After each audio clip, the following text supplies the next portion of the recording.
క్రీస్తు యేసునందు ప్రియమైన దేవుని బిడ్డలారా, యేసుక్రీస్తు నామములో మీ అందరికీ నా హృదయపూర్వక వందనాలు తెలియచేయుచున్నాను.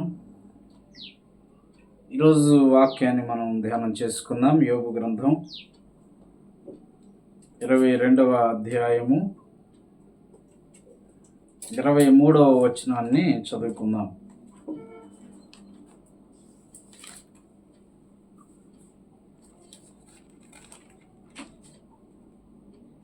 సర్వశక్తిని వైపు నీవు తిరిగినడలా, నీ గుడారంలో నుండి దుర్మార్గమును దూరముగా తొలగించినడలా నీవు మహాభివృద్ధి పొందెదవు. ప్రియా సహోదరులారా, ఈ సమయంలో ఏర్పరచబడినటువంటి వాక్యం యోబు గ్రంథం 22వ అధ్యాయం 23వ వచనంలో మనం అభివృద్ధి పరచబడపోవటానికి కొన్ని ఆటంకాలు ఉన్నాయట. యోబు గ్రంథం ద్వారా దేవుడు మనతో మాట్లాడుతున్నాడు. ఇక్కడ నువ్వు సర్వశక్తిని వైపు తిరిగినడలా, నీ గుడారను దుర్మార్గతను కొట్టివేసినడలా నీవు మహాభివృద్ధి పొందుతావని వాక్యంలో వ్రాయబడింది.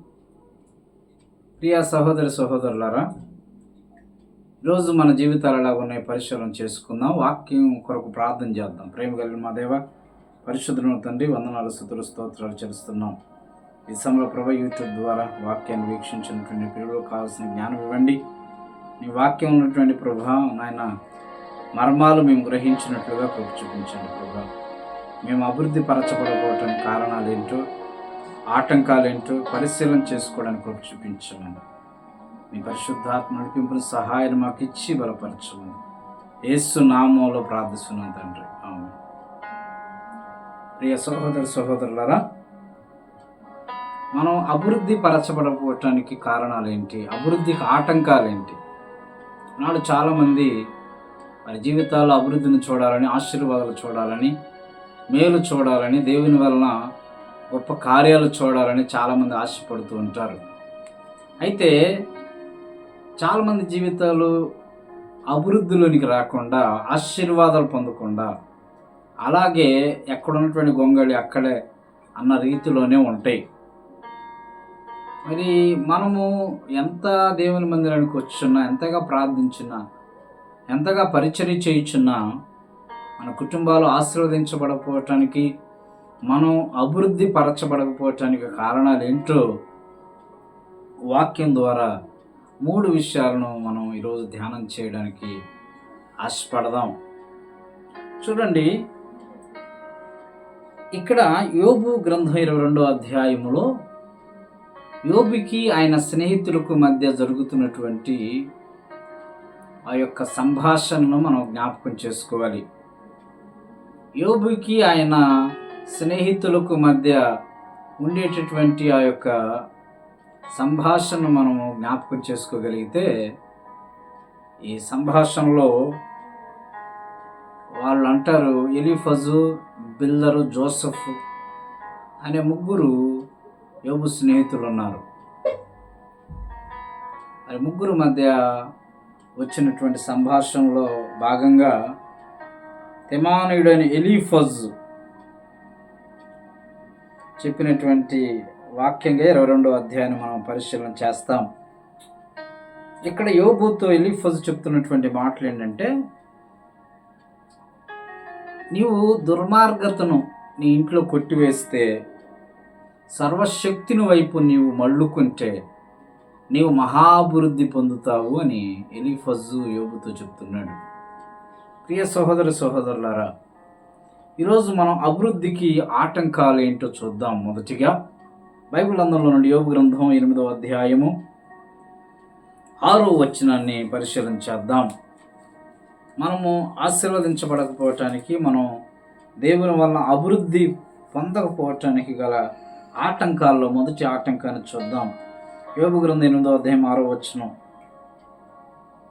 నీవు పవిత్రుడవై యథార్థవంతుడవై ఎడల నిశ్చయముగా ఆయన నీ యందు శ్రద్ధ నిలిపి నీ నీతికి తగినట్లుగా నీ నివాస స్థలమును వర్ధల చేయును. అప్పుడు నీ స్థితి మొదట కొద్దిగా ఉండినను తుదకు నీవు మహాభివృద్ధి పొందుదువు. ప్రియ సహోదరులారా, ఇక్కడ పరిశీలన చేయగలిగితే బిల్దర్ ద్వారా యోబుతో చెప్తున్నటువంటి మాటలు దేవుడు ఏంటంటే, ఇక్కడ మన గుడారములో నుండి మనము అపవిత్రతను అనగా పవిత్రులుగా ఉండాలంటే, యథార్థవంతులుగా ఉండాలట. మనము మన గుడారముల నుండి అపవిత్రత తీసివేయాలి, అపరిశుద్ధత తీసివేయాలి. మన గుడారములు ఏదైతే ఉండకూడదో, మన గృహంలో ఏదైతే ఉండకూడదో ఆ అపవిత్రతను తీసివేయాలి. అంటే మనం పరిశుద్ధులుగా జీవించాలి. బైబిల్ చెప్తున్న మాట, నేను పరిశుద్ధులై ఉన్నాను కాబట్టి మీరు కూడా సమస్త ప్రవర్తన ఎందు పరిశుద్ధులుగా ఉండండి దేవుడు మాట్లాడాడు. కాబట్టి మనం పరిశుద్ధులుగా ఉన్నప్పుడు అపవిత్రతను మన దగ్గర నుండి తీసివేయాలి, మనలో నుండి తీసివేయాలి, మన గుడారం నుండి తీసివేయాలి. అప్పుడు మనం మహాభివృద్ధి పొందుతామట. దేవుడు మన మీద శ్రద్ధ నిలుపుతాడట. మన స్థితి మొదటి కొంచెంగా ఉన్నా తుదకు మహాభివృద్ధి పొందడానికి అవకాశం ఉంటుంది. యోబు యథార్థవంతుడే, నీతిమంతుడే, కానీ తన దృష్టికి తాను నీతిమంతుడని, యథార్థవంతుడని, పవిత్రుడని అనుకుంటున్నాడు. ప్రియ దేవుని బిడ్డలారా, దేవుని శోధనలో, ఎన్నో భయంకరమైన శోధనలో అతను నిలబడ్డాడు. ఆయన అంటాడు, నేను శోధించబడిన తర్వాత సువర్ణం వలె మారతానని తాను చెప్తున్నాడు. కనుక ప్రియ సహోదరులారా, యోబు ఏదైతే కోల్పోయాడో, స్థితి మొదటి కొంచెంగా ఉన్న తుదకు మహాభివృద్ధి పొందాడు. కోల్పోయిన పిల్లలందరూ ఆస్తిపోస్తులన్నీ వచ్చాయి. అదేవిధంగా మరి రెండంత ఆశీర్వాదాలు తన జీవితంలో పొందుకున్న స్థితిని మనం చూస్తాం. కాబట్టి సహోదరులారా, నీ జీవితంలోనూ ఆశీర్వదించబడకపోవటానికి, అభివృద్ధి పొందకపోవటానికి కారణాల్లో మొదటి కారణం అపవిత్రతతో ఉన్నావేమో. అందుకే యోహాను రాసిన మొదటి పత్రిక 1వ అధ్యాయం 7-9 వచనాల్లో రాబడుతున్న మాట, నీవు నీ పాపం ఒప్పుకునేలా ఆయన నమ్మదగిన వాడు నీతిమంతుడు గనుక నీ ప్రతి విధమైన పాపాన్ని కడిగి వేసి నిన్ను పవిత్రులుగా చేయాలి. యేసు రక్తము ప్రతి పాపం నేను పవిత్రులుగా చేయగలవు. కాబట్టి ఈరోజు నీలో ఉన్న నీ దృష్టికి నీవు యోబు పవిత్రుడు అని, యథార్థవంతుడు అని, నీతిమంతుడు అని అనుకుంటున్నావేమో. కనుక నీ నీతి, నీ యొక్క పవిత్రమైనటువంటి జీవితం ఇది దేవుని దృష్టిలో మురికి గుడ్డలతో సమానం. కాబట్టి ఈరోజు క్రీస్తు రక్తంలోను కడగబడి పరిశుద్ధపరచబడగలిగితే, పవిత్రపరచబడగలిగితే నీవు మహాభివృద్ధి పొందడానికి అవకాశం ఉంటుంది. గుడారములో నుండి అపవిత్రతను కొట్టివేయగలిగితే నీవు అభివృద్ధి చెందుతావు. మొదటి ఆటంకంగా నీ అపవిత్రతే, నీ అపరిశుద్ధతే, నీ యొక్క పాపమే, నీలో ఉన్న అపవిత్రమైనటువంటి జీవిత విధానమే నువ్వు అభివృద్ధి పరచబడకపోవటానికి కారణం కావచ్చు. రెండవ కారణాన్ని మనం చూడగలిగితే కొరింథీయులకు రాసినటువంటి మొదటి పత్రిక 3వ అధ్యాయం 3వ వచనంలో రాయబడుతున్న మాటను చూద్దాం. కొరింథీ మొదటి పత్రిక 3వ అధ్యాయం 3వ వచనంలో రాయబడుతున్న మాటను మనం గమనించగలిగితే, సహోదరులారా, ఆత్మ సంబంధమైన మనుషులతో మాట్లాడినట్లు నేను మీతో మాట్లాడలేకపోతుంది. శరీర సంబంధమైన మనుషులు అనియు కొరిస్తున్నందు పసిబిడ్డలే అనియు నేను మీతో 3వ వచనం చదువు, మీలో అసూయయు కలహములు ఉండగా మీరు శరీర సంబంధులైన మనుషుల రీతిగా నడుచుకొనుచున్నవారు కారా. చూడండి, రెండవదిగా మనం పరిశుద్ధపరచబడకపోవటం, లేకపోతే అభివృద్ధిలోనికి రాకపోవటానికి కారణాల్లో రెండవ కారణము అసూయ. అంటే ఒకరు ఎదుగుతుంటే ఓర్చుకోలేని మనస్తత్వం, ఒకరు ఎదుగుతుంటే ఓర్వలేని మనస్తత్వంతో మన జీవితాలు ఉన్నాయి. అందుకే ఇక్కడ కొరింథీ సంఘంలో పౌలు అంటాడు, మీరు అసూయలు కలహాలు ఉన్నాయి. అంటే మీరు శరీర సంబంధమైన వ్యక్తులుగా ఉన్నారు కదా, అంటే మారు మనసు పొందని బిడలుగా ఉన్నారు కదా, రక్షణ లేని బిడలుగా ఉన్నారు కదా, రక్షణ నొందని బిడలుగా, శరీర సంబంధమైన ఆలోచన కలిగిన బిడలుగా ఉన్నారు కదా అని ఇక్కడ పౌలు మాట్లాడుతున్నాడు కొరింథీ సంఘంతో. కాబట్టి అసూయ అనేది మనం అభివృద్ధి పరచబడకపోవటానికి కారణం కావచ్చు. కొందరు చూడండి, వారి జీవితాల్లో వారు ఎదిగే వారిని ఎదగనేరు. కనుక మనం దేవుని పిల్లలుగా ఉన్న మనం అలా అసూయ పట్టడం ద్వారా ఎన్నో రకాల అనర్థాలు వచ్చే అవకాశం ఉంటుందనే సత్యాన్ని మనం గ్రహించాలి. కీర్తన గ్రంథం 106వ సంకీర్తన 6వ వచనాన్ని ఒకసారి చూద్దాం. కీర్తన గ్రంథం 106వ సంకీర్తన 6వ వచనాన్ని మనం గమనించగలిగితే,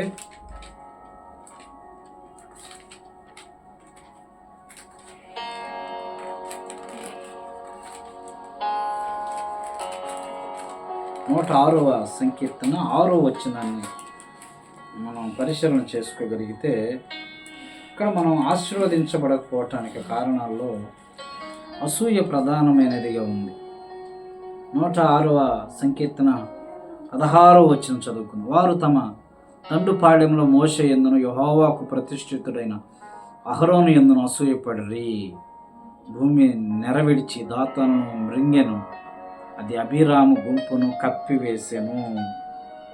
ప్రియ దేవునులారా, ఆనాడు ఇశ్రాయేలు ప్రజలు నడిపించే మోషే అహరోనుల మీద ఆనాడు అభిరాము, దాతాను, కోరహు అనే ముగ్గురు వారు లేచి వారి మీద అసూయపడ్డారు. కేవలం మోషే అహరోనులను దేవుడు ఎంచుకుంది, మమ్మల్ని ఎంచుకోలేదా అని 250 మందిని వ్యతిరేకులను తయారు చేయటం ద్వారా దేవుని ఉగ్రతకు కారకులయ్యారు. వారు సజీవంగానే పాతాళానికి వారి గృహాలు, వారి కుటుంబాలతో వెళ్ళిపోయారు. భూమి నెరవిడిచి వారిని మృంగివేసిన సందర్భాన్ని చూస్తాం. కారణం ఏంటంటే అసూయపడడం. కనుక ఈరోజు ప్రియ సహోదరులారా, మన జీవితంలో అసూయ అనేది చాలా భయంకరమైనటువంటి పాపానికి గుర్తుగా ఉన్నది అనే సత్యాన్ని మనము గ్రహించాలి. ఆదికాండం 37వ వచనంలో మరి యోసేపు సహోదరులు వారి అన్నలు యోసేపు మీద పగబెట్టారు, అసూయపడ్డారు. ఎందుకంటే యోసేపు చిన్నపిల్లవాడు, తండ్రికి ఎంతో ఇష్టడైన వాడు, నిలువుటంగి కుట్టించబడినటువంటి వాడు. మరి యోసేపు బాల్యములో నుండి దైవ భయం కలిగిన వాడు, దేవుని తోడు కలిగిన వాడు. కనుక యోసేపు అన్నలు మరి యోసేపు మీద అసూయపడ్డారు. కారణం ఏంటంటే యోసేపుకు బాల్యము నుండి ఎన్నో రకాల స్వప్నాలు వచ్చాయి, కళలు వచ్చాయి. వాటిని బట్టి మరి సహోదరులు అసూయపడ్డారు. అంతేకాదు, సహోదరుల చెడుతనాన్ని తండ్రి దగ్గరికి తీసుకొచ్చి వారి బాగు కొరకు కాంక్షించాడు యోసేపు. కానీ సహోదరులు మేలుకు ప్రతిగా కీడు చేస్తున్నారన్న సామెతగా మరి యోసేపు మీద పగబెట్టి అసూయపడినటువంటి స్థితిని బట్టి మరి తండ్రికి దుఃఖాన్ని మిగిల్చి అబద్ధాన్ని చెప్పి తన తమ్ముడిని అమ్మివేసిన స్థితిని గుర్తు చేసుకుంటున్నాం. అయితే ఎవరి మీద అసూయపడ్డారో ఆ వ్యక్తిని దేవుడు హెచ్చించి అభివృద్ధి చేశాడు. కాబట్టి ప్రియ సహోదరులారా, ఈరోజు నువ్వు వాక్యం వింటున్న నీ జీవితంలో అభివృద్ధి పరచబడకపోవటానికి ఇతరుల మీద అసూయపడుతున్నావేమో. అసూయపడొద్దు. అసూయ పడడం నీకు మంచిది కాదు, నా అభివృద్ధికి ప్రధానమైన ఆటంకం కావచ్చాను. అసూయ పడక దేవుని మీద ఆధారపడు. ప్రభా, వారిని దీవించావు, వారిని ఆస్వాదించావు ప్రభా, నన్ను కూడా దీవించు, నా కుటుంబాన్ని కూడా దీవించు ప్రభా, నన్ను కూడా అభివృద్ధి చేయని దేవుణ్ణి అడగగలిగితే దేవుణ్ణి అభివృద్ధి చేయటానికి, ఆశీర్వదించడానికి ఆయన సిద్ధంగా. మూడవదిగా నువ్వు అభివృద్ధి పరచబడకపోవటం మూడవ కారణం. కొరింథీయులకు రాసిన మొదటి పత్రిక 5వ అధ్యాయం 6వ వచనం ఒకసారి చూద్దాం. కొరింథీయులకు రాసిన మొదటి పత్రిక 5వ అధ్యాయం 6వ వచనాన్ని చూద్దాం.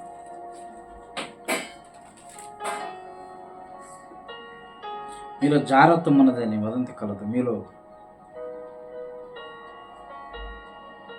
ఒకడు తన తండ్రి భార్యను ఉంచుకున్నాడట. ఇట్లుండి మీరు పొంగుచున్నారే, ఇట్టి అతిశయమంతయు చెడ్డది అని వాక్యంలో మనం చూస్తున్నాం. అదేవిధంగా కొరింథీయులకు రాసినటువంటి పత్రికలో మనం చూడగలిగితే అతిశయపడుట అంటే మూడవ ఆటంకం ఏంటంటే అతిశయపడడం. ప్రియ సహోదరులారా, మన జీవితంలో అతిశయపడడం అనేది మంచిది కాదు. ఎందుకంటే బైబిల్ గ్రంథంలో కొరింథీయులకు రాసిన 2వ పత్రిక 10వ అధ్యాయం 17వ వచనం, అతిశయించేవాడు ప్రభునందే అతిశయింపవలను. ప్రభు మెచ్చుకున్నవాడు యోగ్యుడు, కానీ తను తానే మెచ్చుకున్నవాడు యోగ్యుడు కాడు. కాబట్టి ఈరోజు మనలో అతిశయం ఉందేమో, మనం గొప్పగా ఫీల్ అవుతున్నాం. మనకున్న అందాన్ని బట్టి కానీ, మనకున్న ఆర్థిక స్థితిని బట్టి కానీ, మనకున్న హోదాను బట్టి కానీ, మనకున్న ఉద్యోగాలను బట్టి కానీ, మనకున్న ధనధాన్యాలను బట్టి కానీ, బలాన్ని బట్టి కానీ, బలగాన్ని బట్టి కానీ, ఆస్తిపాస్తులను బట్టి కానీ అతిశయపడకు. ఎందుకంటే అతిశయపడడం ఇది ఒక భయంకరమైనటువంటి పాపంగా ఉంది. కనుక అతిశయం మానుకోవాలి. కొరింథీయులకు రాసిన మొదటి పత్రిక 5వ అధ్యాయంలో 6వ వచనంలో పౌలు అంటాడు, మీరు అతిశయపడుట మంచిది కాదు. పులిసిన పిండి కొంచెమైనను ముద్దంతయు పులియజేయునని మీరు ఎరగరా. మీరు పులిపిండి లేనివారు కనుక క్రొత్త ముద్ద ఉటకై ఆ పాతదైన పులిపిండిని తీసి పారవేయండి. కనుక కొరింథీ సంఘంలో ఉన్నవారు అతిశయపడుతున్నారు. ఏంటంటే మేము దేవుని పిల్లలు, దేవుని చేత ఏర్పరచబడిన వారు కాబట్టి మేము దైవ సంబంధమైన ఆజ్ఞలు అవసరం లేదు, దైవ సంబంధమైన విధానం అవసరం లేదని వారిలో వారు, అంటే ఇక్కడ క్రొత్త ముద్ద అంటే దేవుని వాక్యము, పాత ముద్ద అంటే ధర్మశాస్త్ర సంబంధమైన విధులు. కనుక ఇక్కడ పౌలు అంటాడు, మీరు దేన్ని బట్టి అతిశయపడుతున్నారు? క్రొత్త ముద్ద పులిసిన పిండి కొంచెం ఉన్నది, ముద్దంతా పులియ చేస్తుంది. కనుక పాతదైన స్థితిని తీసివేసి క్రొత్త ముద్ద అవ్వటానికి సిద్ధంగా ఉన్నాను. అంటే ధర్మశాస్త్ర సంబంధమైన విధానాన్ని విడిచిపెట్టి క్రొత్త నిబంధన క్రీస్తు వైపు తిరగమని ఆనాడు యూదులకు, ఇశ్రాయేలు ప్రజలకు పౌలు ఆనాడు అన్ని జనులకు ప్రకటించుచున్న స్థితిని గుర్తు చేసుకుంటున్నాం. కాబట్టి సహోదరులారా, రోజు వాక్యం వింటున్నటువంటి నీ జీవితంలో నువ్వు అతిశయించబడడం లేకపోతే నువ్వు అభివృద్ధి పరచబడకపోవటానికి కారణాలు ఏమై ఉండొచ్చు ఒకసారి పరిశీలించి. చాలాసార్లు నేను చేసిన ప్రార్థన ఏమైంది, భక్తి ఏమైంది, శ్వాసం ఏమైంది, నా పరిచర్య ఏమైందని నీలో నీకు దుఃఖపడద్దు, వేదన పడద్దు. ఈరోజు దేవుడు నీకు సమాధానం ఇచ్చుచున్నాడు. అపవిత్రత వల్ల నువ్వు అభివృద్ధిలోనికి రాలేకపోతున్నావు. నీకు ఈరోజు అపవిత్రత తీసివేసుకో. రెండవదిగా అసూయపడడం వల్ల నువ్వు అభివృద్ధిలోనికి రాలేకపోతున్నావు. అసూయని తీసివేసుకో. మూడవదిగా నువ్వు అతిశయపడుతున్నావు. అది పౌలు అంటాడు, నేను అతిశయించాలని చాలా విషయాలు ఉన్నాయి కానీ ప్రభువుని అందే అతిశయిస్తాను. విశేషంగా శ్రమ పడ్డా, ప్రయాసపడింది నేను కాదు, నాకు తోడై ఉన్న దేవుని కృపయ. కనుక సిలువ యందు, క్రీస్తు యేసు సిలువ యందు తప్ప మరి దేని యందు అతిశయించటం నాకు దూరమగునుగా కానీ పౌలు చెప్పాడు. కనుక ఈరోజు దేవుని కుటుంబాన్ని అభివృద్ధి చేయాలని, నీ స్థితి కొంచెమే ఉందని బాధపడద్దు, దిగులు పడద్దు. నువ్వు తుదకు మహాభివృద్ధిలోనికి వస్తావు. దేవుడు నిన్ను అభివృద్ధి చేయటానికి ఆయన సిద్ధంగా ఉన్నాడు. అయితే ఈరోజు నువ్వు అభివృద్ధి పరచబడకపోవటానికి ఆటంకాలను గమనిస్తున్నావా? అపవిత్రత ఉందా? అతిశయం ఉందా? అసూయ ఉందా? పరిశీలన చేసుకొని ఈరోజే మన అభివృద్ధికి ఆటంకాలైన మూడింటిని తీసివేసి మనల్ని అభివృద్ధి పరిచే దేవుని మీద ఆధారపడుతూ పరిశుద్ధమైన ప్రవర్తనతో జీవించడానికి సిద్ధపడతాం. అటువంటి కృప పరిశుద్ధాత్మదేవుడు నీకు తోడై ఉండి నిన్ను బలపరిచి నీ కుటుంబాన్ని అభివృద్ధి చేయనుగాక. ప్రార్థన చేసుకుందాం. ప్రేమ కలిగిన మా దేవ, పరిశుద్ధులను తండ్రి, వందనాలు చెల్లిస్తున్న కృప చూపించండి ప్రభా. ఈ యొక్క యూట్యూబ్ ఛానల్ ద్వారా తండ్రి ఎంతమంది బిడ్డలైతే నీ వాక్యాన్ని విన్నారో ప్రభా, నీకు స్తోత్రాలు చెల్లిస్తున్నాం తండ్రి. అభివృద్ధికి ఆటంకాలు ప్రభా నీ వాక్యం ద్వారా జ్ఞాపకం చేసావు. యోబు గ్రంథం 22వ అధ్యాయం 23వ వచనాన్ని ప్రభా ఆధారం చేసుకొని ప్రభా యోబు అతని స్నేహితులకు మధ్య ఉన్నటువంటి ప్రభా మరి ఆ సంభాషణ మేము గుర్తు చేసుకుంటున్నాం ప్రభా. నీకు స్తోత్రాలు చెల్లిస్తున్నాం తండ్రి. మేము అభివృద్ధి పొందకపోవటానికి కారణాలు ప్రభా 3 కారణాలు మాకు తెలియజెప్పావు ప్రభా. వందనాలు చెల్లిస్తున్నాం. ఎంత పరిచయం చేయుచున్నప్పటికీ ప్రభా, ఎంత భక్తితో ఉన్నప్పటికీ నాయన, ఎంత నమ్మకంగా ఉన్నప్పటికీ, ఎన్నిసార్లు నీ మందిరానికి వచ్చున్నప్పటికీ ప్రభా, ఎన్నోసార్లు ప్రభా నీ మీద ఆధారపడినప్పటికీ ప్రభా, అని మా జీవితాల్లో ఆశీర్వాదం లేదు, అభివృద్ధి లేదు. ఎక్కడ వేసిన జీవితం గొంగళి అక్కడలాగే ఉంది ప్రభా. ఈరోజు యూట్యూబ్ ద్వారా ఈ వాక్యాన్ని విన్నాను, పిలుపులను దర్శించండి, సంధించండి ప్రభు. తండ్రి, అభివృద్ధి పొందకపోవటానికి ఆటంకాలుగానైనా మీలో ఉన్న అపవిత్రతే అని చెప్పే ప్రభు. తండ్రి, అపవిత్రత కలిగి మేము ఉండడం వలన అభివృద్ధిలోనికి రాలేకపోతున్నాము ప్రభు. మా సొంత పరిశుద్ధత, మా సొంత జ్ఞానం మీద మేము ఆధారపడ్డాము ప్రభు. ఈ పనులను సరి చేసుకునే అవకాశం మాకు దయచేయండి. యోబు కూడా తన సొంత ప్రవర్తన పరిశుద్ధమైనదని, తన పవిత్రుడని తన దృష్టికి తాను అనుకుంటున్నాడు. సరి చేసావు ప్రభా, రెండంతల ఆశీర్వాదం ఇచ్చావు ప్రభా, స్తోత్రాలు చెల్లిస్తున్నాం. అదేవిధంగా నాయన, మాలో ఉన్న అసూయలే ప్రభా తండ్రి, మేము అభివృద్ధిలోనికి రాకపోవడానికి కారణాలు కావచ్చాం ప్రభా. దాతాను, అభిరాములు, కోరహులు, అహరోను, మోషేల మీద అసూయపడ్డారు. యేసేపు సహోదరులు యేసేపు మీద అసూయపడ్డారు. తద్వారా తండ్రి వారు పతనమైపోయిన స్థితిని చూస్తున్నాం ప్రభా. ఈరోజు మేము అసూయపడటం ద్వారానే ప్రభా మేము ఆశీర్వదించబడలేకపోతున్నాం, అభివృద్ధిలోనికి రాలేకపోతున్నాం ప్రభా.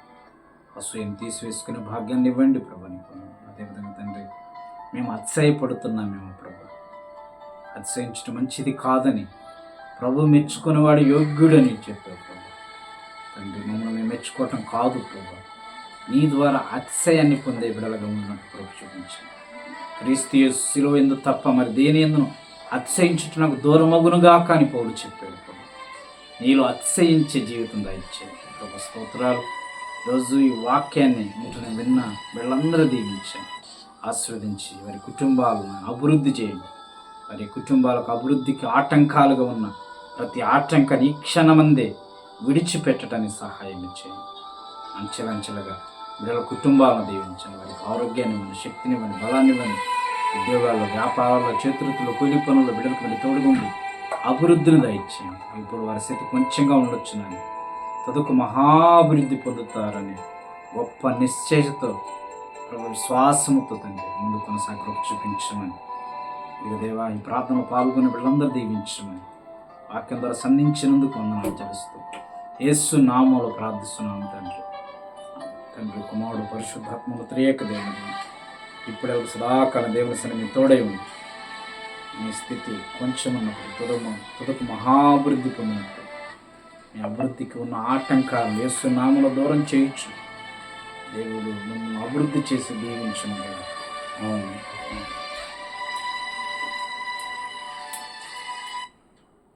ప్రియ సహోదరులారా, మరిన్ని వాక్యాలు మీరు వీక్షించాలనుకుంటే, అనేక ఆత్మీయ మేలు పొందుకోవాలంటే క్రీస్తు బోధ అనే యూట్యూబ్ ఛానల్ని మీరు సబ్స్క్రైబ్ చేసుకోండి, లైక్ చేయండి, కామెంట్ చేయండి, షేర్ చేయండి. అనేకులకు ఆశీర్వాదకరంగా వాక్యము చేర్చబడినట్లుగా మీరు ఈ యొక్క యూట్యూబ్ పరిచయలో పాలిభాగస్తులు కావాలని ప్రభు పేరట మీకు మనం చేయించున్నాం. మీకు ఏమైనా ప్రశ్నలు ఉంటే కామెంట్ సెక్షన్లో కామెంట్ ద్వారా అడగవచ్చని తెలియజేస్తున్నాం. ప్రార్థన అవసరతలు కూడా మీరు మాకు తెలియచేయాలని ప్రభు పేరట కోరుతున్నాం. దేవుడి మిమ్మల్ని దీవించను గాక. అందరికీ వందనాలు.